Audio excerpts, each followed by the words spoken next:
మన ఫ్యామిలీ అందరికీ హాయ్ అండి. మొన్న బ్యాచిలర్స్ వినాయకుడికి ప్రసాదాలు చేశారని ఒక వీడియో పెట్టాను కదా, అబ్బాయిల వీడియో. ఈరోజు అమ్మాయిల వీడియో పెడుతున్నాను చూడండి. అయితే వీళ్ళు అందరూ బ్యాచిలర్స్ కాదులేండి. కొంతమంది ఏమో పెళ్ళైన పాపలు, కొంతమంది ఏమో పెళ్ళి కాని పాపలు, అలాగే వాళ్ళల్లోనే ఒక పెద్దమ్మ గారు కూడా ఉన్నారు. ఈ వీడియో ఎక్కడంటే చిన్నక్క వాళ్ళ పెద్దమ్మాయి వాళ్ళ ఇంటి దగ్గర అండి. వాళ్ళ అపార్ట్మెంట్లో వినాయకుని దగ్గర కళ్యాణం జరుపుట కోసం ప్రసాదాలు చేస్తున్నారు.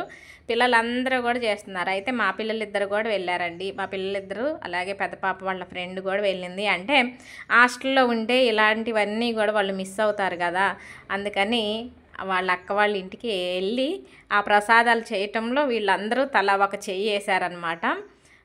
చూడండి, ఫస్ట్ పూర్ణాలు చేశారు, తర్వాత పాలతాలికలు చేశారు, తర్వాత పులిహోర చేశారు. అన్నీ కూడా మంచి చేస్తున్నారు. అయితే ఇదిగోండి ఈ పెద్దమ్మ గారు పిల్లల చేత చేపిస్తున్నారనమాట. అలా చేయాలి, ఇలా చేయాలి. అచ్చం వీళ్ళైతే అలా చేసేవాళ్ళు కాదేమో. ఆ పెద్దమ్మ గారు చూడండి దగ్గర కూర్చొని అన్నీ చక్కగా చేపించారండి. ఇక సాయంత్రానికి కళ్యాణం జరుపుట కోసం అని పిల్లలు పీటల మీద కూర్చొని పూజలు చేశారు.